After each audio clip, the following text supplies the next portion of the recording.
Hello everyone, আসসালামু আলাইকুম। আজকে আমি চলে এসেছি একটা সত্য ঘটনা নিয়ে। তো এই ঘটনাটি আমাকে পাঠিয়েছে সোহান নামে একজন আপু। তো থ্যাংক ইউ। এই ঘটনাটি আরও 3 থেকে 4 বছর আগে এই ঘটনাটি তার বড় বোনের সাথে ঘটেছে। তো উনি আমাকে যেভাবে বলেছে আমি ওরকমভাবেই বলার চেষ্টা করবো। তো চলেন শুরু করি। আমার বড় বোনের বিয়ে হয়েছে প্রায় 4 থেকে 5 মাস, কিন্তু ও একদিনও আমাদের বাড়িতে আসেনি বেড়াতে, যার কারণে আমার আম্মু আব্বুর মনটা অনেক বেশি খারাপ ছিল। তারপরে আম্মু আব্বু আর আমি গিয়ে আমার বড় বোনকে আমাদের বাড়িতে নিয়ে আসি। কথা ছিল আপু অনেক দিন থাকবে, 2-3 সপ্তাহের মতন, কিন্তু 2 দিন বেড়ানোর পরে আপু বলছিল যে আমার না ভালো লাগছে না, আমি আমাদের বাসায় চলে যাব। তখন আমি বলছিলাম যে বিয়ের সময় তো অনেক কান্না করলি, তো এখন কেন 2 দিন বেরিয়ে তুই বলছিস আমি চলে যাব আমি চলে যাব। তারপর আমার আপু বলে তুই বুঝবি না। তারপর আমার আম্মু আব্বু অনেক রাগ করে যে মাত্র 2 দিন তুমি থাকলা, এখনই চলে যাবা। তারপর আমার আম্মু আব্বুর মনটা অনেক বেশি খারাপ হয়ে যায়।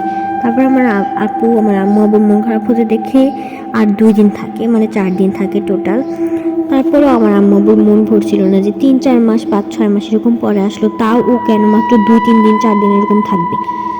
তো যাই হোক, আপু যখন বলেছে চলে যাবে তো চলে তো যেতেই হবে, যার কারণে আপু চলেই গেল। তারপরে আপুকে আমরা যখন ফোন দিতাম তখন আপু ধরতো না ফোন। যেরকম অনেকবার ফোন দেওয়ার পরে তারপর ওর হাজব্যান্ড ফোনটা ধরে বলতো যে কী হয়েছে, ও ঘরে নেই, ওয়াশরুমে গেছে বা রান্না করতেছে, এরকম কথা বলতো। মানে কখনোই আমরা ফোন দিয়ে আপুকে আসলে পাইতাম না। তো এই জিনিসটা আমাদের কাছে কেমন যেন এটা লাগে যে আমরা আপুকে ফোন দিলে মানে একদিনও কেন পাই না। তারপর একদিন ওনাদেরকে কিছু না বলে আমরা আসলে যাই।